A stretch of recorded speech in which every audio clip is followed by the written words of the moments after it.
Hello friends, कैसे हैं आप सब। आशा करती हूँ आप बहुत ही अच्छे होंगे और मैं मीता सिंह रुचि क्लासेस 71 में आपका फिर से बहुत बहुत स्वागत है।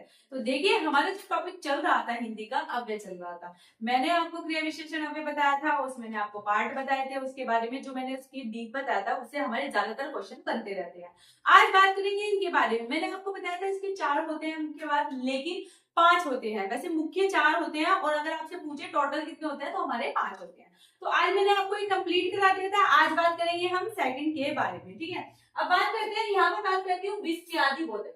विस्मयादि बोधक अव्यय। क्या विस्मयादि बोधक अव्यय? अव्यय क्या होते हैं? मैंने आपको बताया था लिंग वचन कारक के अनुसार किसमें क्या होता है, जिनमें आप चेंज नहीं कर सकते, वो सेम ही रहते हैं, वो होते हैं हमारे अव्यय। ठीक है, ये हमारे क्या होते हैं? अव्यय होते हैं। अब देखिए विस्मयादि बोधक अव्यय क्या होते हैं हमारे। बात करते हैं जिन शब्दों से हर्ष शोक घृणा का भाव क्या होता है, प्रकट होता है।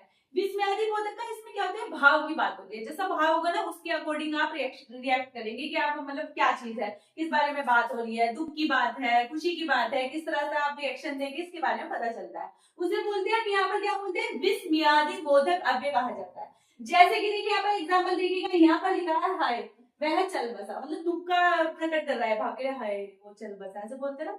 आपने वो देखिए थ्री इडियट मूवी देखी है, उसमें वो देखिए कैसे बताता है, हमारे यहाँ ना एक शब्द को ही आप कई तरह से बोल सकते हैं सिचुएशन के अकॉर्डिंग। ठीक है, अच्छा अच्छा अच्छा ऐसे बोलते हैं ना। तो इसी तरह से यहाँ पे भाव क्या है, यहाँ पर दुख का भाव है तो इसलिए आप थोड़ा सैड फील करते हैं, हाय मैं चल बस ऐसे बोलेंगे। ठीक है, तो यहाँ पर क्या हो गया, यहाँ पर हो गया हमारा विस्मयादि बोधक अव्यय हो गया। बात बोधक, हर्षबोधक देखिए इसके 3-4 पार्ट होते हैं, 5-6 होते हैं कि इसमें किसके बारे में कहा जाता है। तो हर्षबोधक अव्यय के बारे में अगर मैं आपसे बात करूं तो यहाँ पर वाह धन्य शाबाश इस तरह की आपको वर्ड दिखाई दे तो वो कौन सा अव्यय हो जाएगा, मतलब वो हमारा विस्मयादि बोधक में कौन सा अव्यय हो जाएगा, तो वो हो जाएगा हमारा यहाँ पर हर्षबोधक अव्यय, यानी कि खुशी की बात है। हर्ष माने क्या होता है, खुशी या उत्साह होता है। बात करते हैं यहाँ पर शोक बोधक। शोक बोधक में क्या आता है, शोक बोधक में आता है त्राही त्राही। ठीक है, यानी कि ये भी दुख में ही आता है, शोक बोधक त्राही त्राही। आपने देखा जाता है, आपने रामायण महाभारत देखी होगी ना, तो बोलते हैं त्राही त्राही इस टाइप से, आप तो कोई यूज नहीं करता है वाला वर्ड, लेकिन ये किसके लिए आता है, ये हमारा आता है शोक बोधक अव्यय के लिए। शोक बोधक जहाँ पर दुख की बात हो, हाय क्या हो गया इस तरह से बोलते हैं ना, तो वहां पर आता है हमारा शोक बोधक अव्यय। बात करते हैं थर्ड नंबर की, अगर मैं आपसे बात करूं यहाँ पर आ जाएगा हमारा आश्चर्य बोधक, यानी कि किसी चीज को देख के आपको आश्चर्य हो तो वहां पर कौन सा अव्यय हो जाएगा, वहां पर हो जाएगा हमारा आश्चर्य बोधक अव्यय। जैसे इसके एग्जांपल ए क्या ओहो, ये क्या होगा, ओहो ये क्या बात है, ऐसे बोलते हैं ना, मतलब जैसे शोक आई जैसे करके। तो यहाँ पर क्या होगा, यहाँ पर होगा हमारा आश्चर्य बोधक। यहाँ पर आपसे देखिए कभी क्वेश्चन में ये भी पूछ लेते हैं कि अव्यय है, आपको पता है विस्मयादि बोधक है, विस्मयादि बोधक में भी ये कौन सा अव्यय है इसके बारे में आपको पता होना चाहिए, इसलिए यहाँ पर आपको मैं बता रही हूँ। बात करते हैं यहाँ पर स्वीकार बोधक। स्वीकार बोधक क्या होता है, किसी बात की अगर आपने किससे कुछ कहा या आपको किसने बोला तो आप क्या बोलेंगे, स्वीकार का मतलब हाँ में आंसर देंगे आपका। जैसे कि यहाँ पर मैंने लिखा है स्वीकार में हाँ जी हाँ अच्छा ठीक है, उसे क्या बोलेंगे, स्वीकार। आपने किसी बात को कुछ कहा है तो उसे क्या किया, आपने स्वीकार किया, तो वो कौन सा हो जाएगा, वो हो जाएगा हमारा स्वीकार बोधक अव्यय। पांचवे की बात करूं तो मैं आ जाता है हमारा तिरस्कार बोधक। तिरस्कार क्या होता है, किसी की आप ना इंसल्ट कर रहे हैं तो वो तिरस्कार बोधक में आएंगे, जैसे छी हट धिक दूर, कहते हैं दूर पर हट ऐसे बोलते हैं ना, वो सही लगे जो बोलते हैं।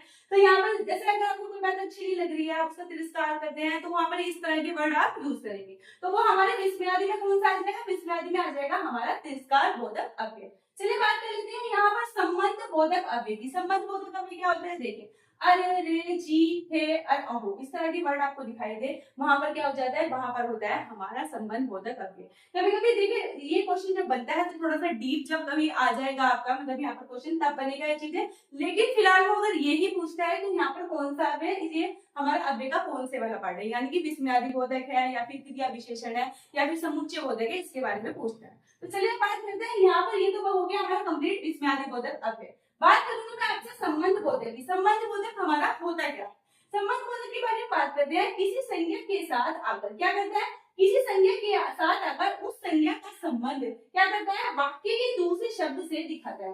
संज्ञा के साथ आता है और उसका संबंध क्या करता है, वाक्य के दूसरे शब्द से दिखाता है, इसलिए इसे संबंध बोधक कहा गया है, क्योंकि यह संबंध को यहाँ हमें प्रेजेंट करता है। तो बात करते हैं मैं विद्यालय तक गया था, तो यहाँ पर मैंने आपसे कहा मैं विद्यालय तक गया था, तो यहाँ पर ये जो तक है ना, ये क्या है, ये संबंध दर्शा, ये कहाँ तक गया था भाई, विद्यालय तक गया था।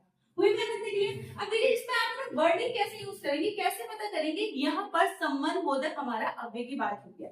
देखिए अगर आपको दिखाई दे यहाँ पर अपेक्षा, अपेक्षा दिखाई दे, या फिर आपको समान दिखाई दे, बाहर दिखाई दे, भीतर, पूर्व, पहले, इस तरह के वर्ड आपको जहाँ पर दिखाई देंगे वो हमारा संबंध बोधक अव्यय हो जाएगा। जैसे आगे, पीछे, तक, भर, ये क्या होते हैं, ये हमारे संबंध बोधक अव्यय होते हैं, संबंध को हमारे दर्शाते हैं। यानी कि संज्ञा से इसमें दिया गया है क्या, किसी संज्ञा के साथ आकर क्या करते हैं, उस संज्ञा का संबंध वाक्य के दूसरे से क्या करते हैं, दर्शाते हैं। बात करते हैं, ये हो गए हमारे समुच्चय बोधक अव्यय। समुच्चय बोधक अव्यय हमारा क्या होता है, तो क्या होता है, दो वाक्यों को परस्पर, क्या करता है, दो वाक्यों को परस्पर जोड़ने वाला शब्द, दो वाक्यों को परस्पर जोड़ देगा, वो क्या हो जाएगा, हमारा समुच्चय बोधक अव्यय हो जाएगा। चलिए बात करते हैं कैसे की, जैसे मैं एग्जांपल के थ्रू आप समझते हैं, यहाँ पर सूरज जो होता है, सूरज निकला और पंछी बोलने लगे, सूरज निकला और क्या कर रहा है, ये क्या कर रहा है, दोनों वाक्यों को परस्पर जोड़ रहा है। जैसे ही सूरज निकला क्या हुआ, पंछी बोलने लगे,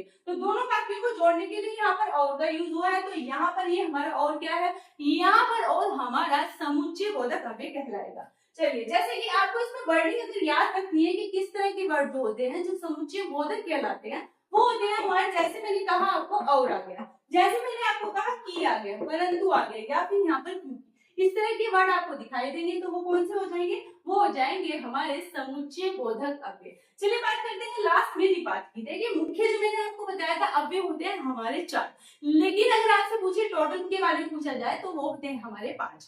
पांचवा आता है हमारा निपात। निपात हमारे बहुत इंपॉर्टेंट है, तो इससे हमारे काफी क्वेश्चन बनते रहते हैं। कैसे देखिएगा, जैसे यहाँ पर विशेष प्रकार का बल या फिर अवधारणा देने की वजह से इन्हें क्या कहते हैं, अवधानक भी कहते हैं। विशेष प्रकार का बल देने की वजह से, कैसे विशेष प्रकार का बल देख लेते हैं। जैसे कि मैंने आपसे कहा ये काम तो एक बच्चा भी कर सकता है, मैंने कहा ये काम तो यहाँ पर मैंने किससे जोड़ दिया, तो पे दिया, यह काम तो, फिर जोड़ दिया, फिर मैंने एक बच्चा भी, यानी कि एक बच्चा भी, इस तरह के वर्ड आपको दिखाई दे, वे क्या होते हैं, निपात, यानी कि जिसमें जोर डाला जाता है जिन वर्डों पे। जैसे मैंने कहा मैं वहां नहीं जाऊंगी, तो मैंने कहा मैं वहां, क्या कहिए, मैं वहां नहीं जाऊंगी, नहीं, तो क्या हुआ, मैंने नहीं पर यहाँ पर जोड़ दिया, तो यहाँ पर क्या हो गया, यहाँ पर हमारा हो गया निपात। इस तरह से आपको पहचानना है कि जिस वर्ड पे ज्यादा जोर दिया जाएगा वो क्या हो जाएगा, वो हो जाएगा हमारा निपात। निपात से इसलिए ही हमारे क्वेश्चन ज्यादा बनते हैं, ये इंपोर्टेंट भी इसलिए है, और इसके हमारे एग्जाम्पल देखिए पूछता है कि इसमें कौन सा शब्द जो है या कौन सा शब्द इसमें जो दे रखा है वो क्या हो जाएगा, हमारा निपात हो जाएगा। बात करते हैं जैसे मैं वहां नहीं जाऊंगा, मैंने आपसे बात किया, इसमें विस्मय प्रकट करने के लिए जैसे क्या अच्छी होता है, विस्मय प्रकट करने के लिए भी इसका हम यूज करते हैं। वो मैं क्वेश्चन नहीं कर रही हूँ कि क्या अच्छी, कह रहे क्या अच्छी बुक है, मतलब आपने पढ़ ली बुक पर, कह रहे क्या ही अच्छी बुक है, तो बहुत ही अच्छी बुक है, इस टाइप से जहां पर होगा वो हमारे क्या होगा, वहां पर हो जाएगा हमारा निपात। तो निपात हमारा इंपोर्टेंट इसलिए होता है। तो एक बार रिवीजन करेंगे, चलिए विस्मय तो बताया मैंने, अव्यय का एक पार्ट है। यहाँ पर क्या होता है, आपको हर्ष, शोक और घृणा जहां पर आपको दिखाई देंगे वहां पर हमारा विस्मय बोधक अव्यय हो जाएगा। यहाँ पर इसकी बात करूं तो जैसे कि हर्ष बोधक आता है, इसमें शोक बोधक आता है, आश्चर्य बोधक आता है, और कौन सा आता है, और आता है हमारा स्वीकार बोधक, तिरस्कार बोधक आता है इसमें, और क्या आता है, संबंध बोधक। संबंध बोधक हमारे से अलग पार्ट भी है। इसमें क्या है, किसी संज्ञा के साथ आकर उस संज्ञा का संबंध वाक्य के दूसरे शब्द से दिखाया जाए, वहां पर संबंध वाक्य होता है। जैसे कि मैं विद्यालय तक गया था, तो यहाँ पर तक क्या है, संबंध दर्शा है, तो यहाँ पर ये क्या होगा, हमारा संबंध बोधक अव्यय हो गया। जैसे समुच्चय बोधक क्या करेगा, दो वाक्यों को परस्पर जोड़ने का शब्द है, वो होगा समुच्चय बोधक। कैसे पता चलेगा आपको, जैसे मैंने बताया सूरज निकला और क्या हुआ, पंछी उड़ गए, यहाँ पर जो और है वो दोनों वाक्यों को क्या कर रहा है, जोड़ रहा है, तो यहाँ पर क्या हो जाएगा, समुच्चय बोधक। निपात क्या होता है, निपात होता है ये अगर किसी विशेष वर्ड पर मतलब शब्द पर जोर डाला जाए, उसको बात को कहा जाए, तो वो होता है हमारा निपात। जैसे कि मैंने कहा ये काम तो एक बच्चा भी कर सकता है, ये काम तो जोड़ दिया, बच्चा भी, इस तरह से यहाँ पर क्या हो जाएगा, निपात हो जाएगा। तो ये हमारे अव्यय के पार्ट थे और मैंने आपको कंप्लीट करा दिए। बताइएगा प्लीज वीडियो आपको कैसी लगी। मिलती हूँ मैं आपसे नेक्स्ट वीडियो में। Thank you.